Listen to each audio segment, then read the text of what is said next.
Welcome to Exploring Santa Cruz, a bi-weekly program on KSQD Santa Cruz. I'm your host, Matilda Rand, for today. In an earlier segment, I spoke with Joe Kenny and Celia Scott about the parks in Santa Cruz. During that program, I learned about the park's master plan. I wanted to learn more and invited Chris Krohn as co-host to lead this conversation with Jane Mio and Gillian Greensite. They appear as individuals and do not represent the Parks and Recreation Commission on which they both serve. Chris, why don't you introduce the subject and our guest? Thank you, Matilda Rand. I'm Chris Krohn, and it is so good to be here on the Squid. We are going to go inside in order to get outside on today's show. A show that we are calling Inside the Santa Cruz City Parks and Recreation Master Plan. What is a master plan? Who comes up with it? Who does it affect? And why does the city of Santa Cruz even need one? Those are some of the topics of this show, and we have two experienced Santa Cruz locals to discuss the issue. Both are members of this city's Parks and Recreation Commission. Gillian Greensite is a longtime local activist on social justice and environmental issues. She is co-founder of the city's Commission for the Prevention of Violence Against Women and is currently a city parks commissioner. Jane Mio moved to Santa Cruz in 1972. She's been engaged in enhancing and protecting the natural environment in Surf City for more than 40 years. She's a former member of the Santa Cruz Sierra Club and was in fact the lead for the Santa Cruz Bird Safe Design Standards, which became the California Sierra Club position. Jane is currently the interim president of the Valley Women's Board and serves as a commissioner on the Santa Cruz Parks and Recreation Commission. Today, both Gillian and Jane are speaking as individuals, not in any way representing the Parks and Recreation Commission. Welcome, Gillian, and welcome, Jane. Thank you, Chris. Thank you very much. First, starting with Jane, can you each take a minute to let our audience know why you wanted to be a Parks and Recreation Commissioner? Jane? I wanted to be on the commission because the park and open spaces are an incredible treasure for the community. And I wanted to have the environmental voice heard within that commission. Since I'm pretty fiery about the environment, I thought that I give it a try. And actually, it has been a wonderful experience. Thank you. Gillian? Yes, wanted to be on the City Parks and Recreation Commission since the 1980s, and I applied at that time. However, I wasn't a citizen, and you have to be a citizen to be appointed to the Parks and Rec Commission. So I became a citizen about 4 years ago, and this was the commission I applied for. Reason being, similar to Jane, similar feelings what Jane just expressed. I just add to that, besides us community being blessed with beautiful open spaces and parks, Commission also oversees or has input into the Heritage Tree Ordinance and used to get details about how many heritage trees were approved to be cut down, and that hasn't happened in a while. So one of my interests is to sort of get back to have the Commission review those practices, because we have lost so many of our heritage trees with permits as well as some illegally. Thank you to both of you. Now let's get to the meat and potatoes, or should I say the tofu and roasted kale, if you will, because we are in Santa Cruz, of the show, the master plan. A little bit of background. The Parks and Recreation Department's budget was around $16 million last year, and it's projected to be $17 million next year. But like most budgets in the COVID-19 era, it too is shrinking day by day. After police and fire, Parks and Recreation receives the most from the city's general fund budget of about $105 million. Now, in putting together this plan, the city evidently hired a landscape architect and planning consultant firm to assist them in putting together the overall plan for our city parks. They helped in looking at the park system's existing conditions and the city's demographic and recreational trends. These consultants also helped city staff conduct public outreach and collect feedback on what is working well and what can be improved upon regarding park amenities, maintenance, and programming. This was done according to the master plan document itself to make it more of an objective process than a subjective one. For example, how many people are hiking? How many people play pickleball? Are Santa Cruzans mountain biking? How many tourists use our parks? So according to the master plan, a 200-page plus document, it came about from, quote, community input and actions were identified along with potential funding opportunities. The city will be able to use the plan to prioritize future park improvements, allocate funding, and solicit additional funding opportunities from government and private sources, end quote. So with that in mind, first question, Jane, why do you think a master plan is necessary? Why should we have one? The process of putting this PMP together has been long and difficult. It started 4 years ago, and looking at other cities, they all have park master plans.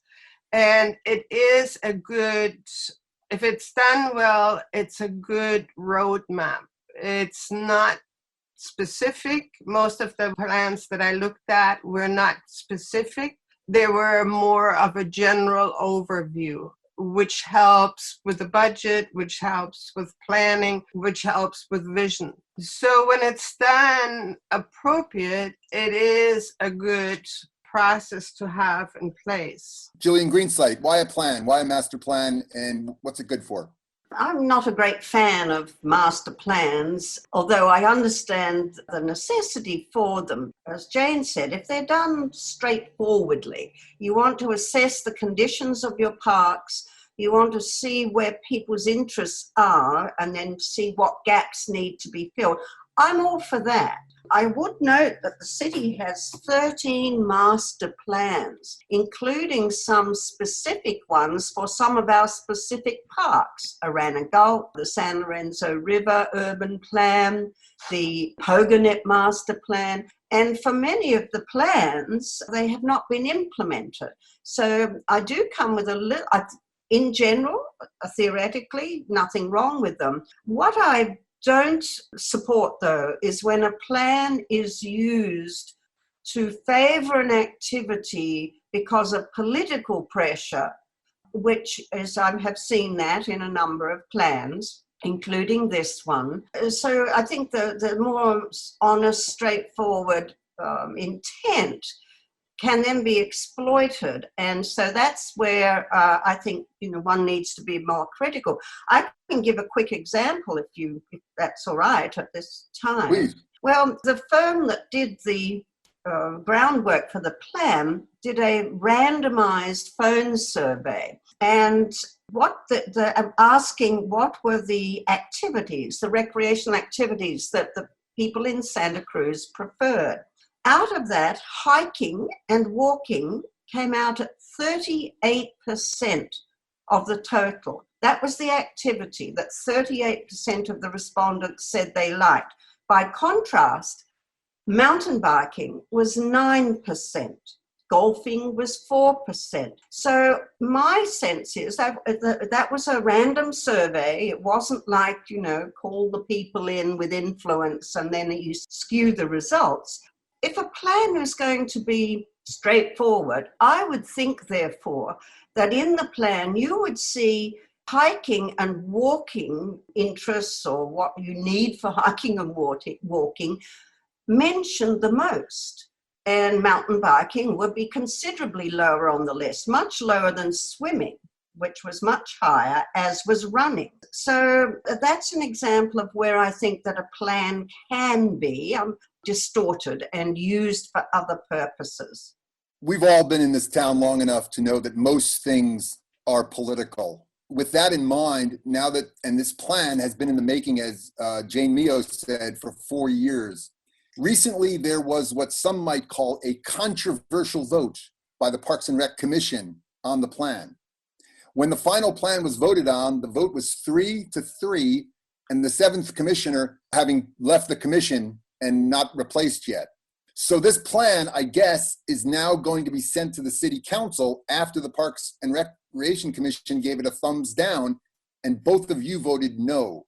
Clarification, Chris. It was the plan's environmental impact report that was the vote, and that's what will be going to council on October 13th. So okay, that was my question. What's wrong with the current master plan, and what would it take to get your vote? You mean what is wrong with the current master plan environmental impact? Can you differentiate between the environmental, yes, can you differentiate between the plan itself and the environmental impact report? Well, the environmental impact report looks at the environmental impacts of the various activities and projects that might be being proposed. And if it finds them that they're significant, it either has to put forward mitigations, which is sort of a fancy word for how we're going to deal with this, or put it forward as, this activity is going to have a significant impact, which we can't do anything about. And then decision makers can decide what to do with the impact report. And Jane, I'm sure, has lots to add to that. I'm trying to be brief there. Just a quick question. Are you saying that you could bifurcate the thing, and the council could, and set aside the EIR part of it and vote on the rest of it?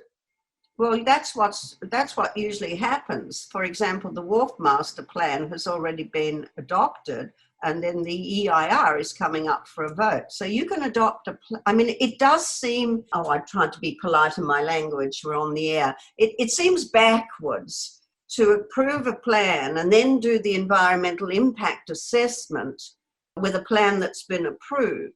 But that is the way it's usually done. Usually you have to have an approved plan, which then gets sent to be examined under CEQA, California Environmental Quality Act, by doing either a mitigated negative declaration, which is small house, if you like, or a full-blown EIR, big house. And at first, this was going to be scrutinized just with a mitigated negative declaration, as was the Wharf Master Plan. And in both cases, it got heavy pushback that was inadequate for the whole city's parks and recreation programs. So the city went back and did the full EIR.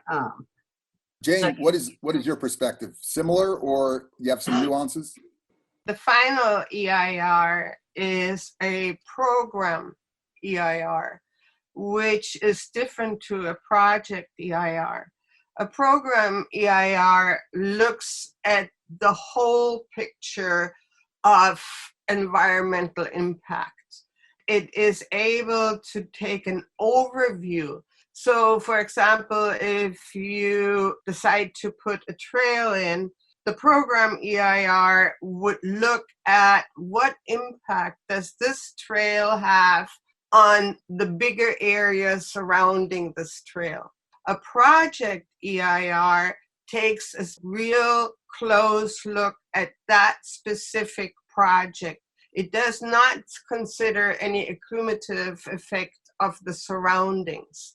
Since I said earlier that we have a beautiful setting, it is important to look at the overall accumulative effects. And the final EIR is so unclear and not precise in its approach that it is really difficult to figure out what impacts will these suggested projects have on the overall. And I have seen the effect of a program EIR, like with a rail trail. It was like a general overview, and then it kind of said, well, that's enough, and we don't have to look at anything else with the projects. And I'm afraid that in reverse, this will happen to the parks and open space, that they say, well, it's a program one, and now we're going to do this really specific one without looking at the overall. So that is one of my main Let me see if I can drill down a little bit and get specific, because I am by no means an expert here, and I'm taking notes from what you both are saying too in order to learn this issue. So you talked about, say, a trail going through the Pogonip, a new trail, and you'd want a program EIR or a project EIR or both on something like that. Well, they defined the final EIR, the EIR as a program EIR. So as soon as they defined it like that, they set into motion of what is supposed to be happening under CEQA for that report. And when you look at the EIR, you do not see any accumulative effects mentioned or analyzed. It is referred to then as, well, we do that when we do the project. But that project will not be looked at in the overall. Gillian, could I just ask you, I've heard a city council member who is unsure of where the votes, why it was rejected, the EIR. This city council member, for example, says, well, if something happens in San Lorenzo Park, that's different than the example that Jane just gave about a trail, an EIR for a trail. I'm concerned about the camping going on right now in San Lorenzo Park, and it's quasi-legal fashion, and I counted over 120 tents the other day.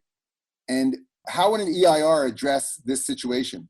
Well, it wouldn't. You see, it's not a proposal to do anything. If there was a proposal to set up a campground, then that was desired under the master plan, then that would be assessed.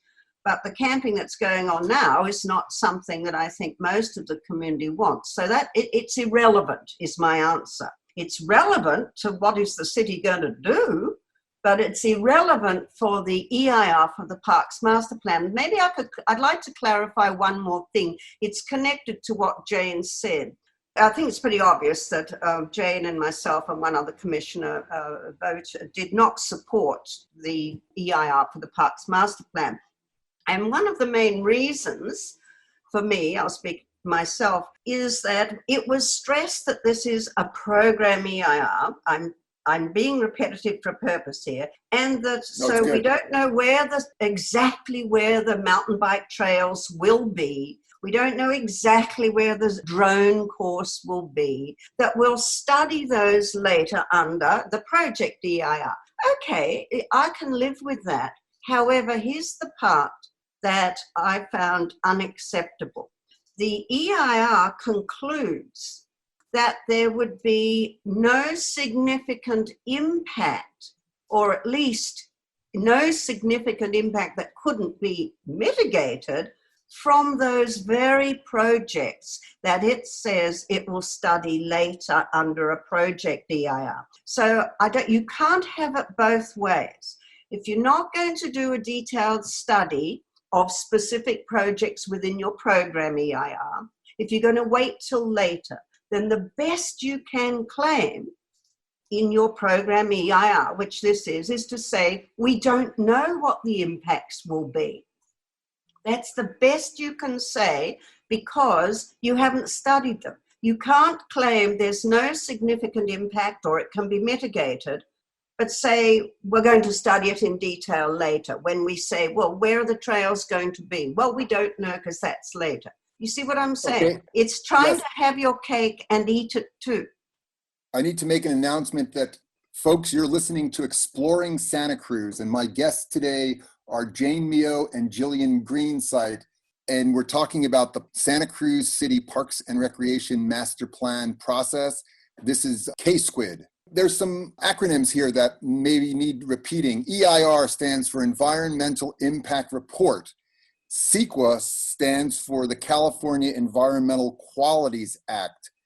And our city, like most cities in California, are governed by these documents that were put forward by the state of California and requires us to perform certain reports and under certain conditions. Jane Mio, I know that you received, or the city received, a letter from Bill Parkin, an environmental attorney of some renown, and he's representing the Friends of the Pogonip. Did this letter have any bearing on your vote against the current plan? And what do you think about the Friends of the Pogonip? What do they want? The letter wasn't submitted, or I did not read it until after the second vote. So it didn't have an impact because I didn't see it. But Bill Parkins is picking up on that program EIR, project EIR that I mentioned earlier, and Gillian explained really well. Gillian Greensite, same question for you. Did it have any bearing on your vote? Obviously, you received it after the first vote, and I'm pretty sure the city council canceled or took the item off the previous agenda 2 weeks ago because the Parks and Rec Commission still had another vote on the master plan. Right.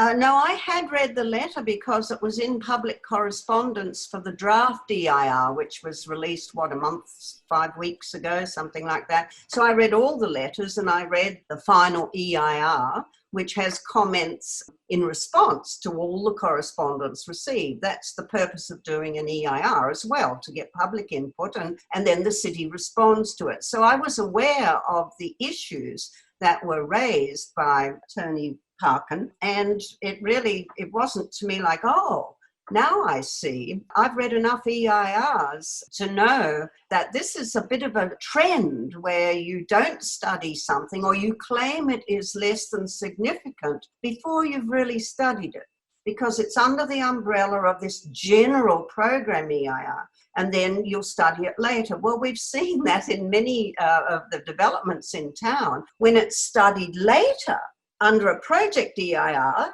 they will sometimes refer back to the program EIR and say, look, in that context, we found it has a less than significant impact.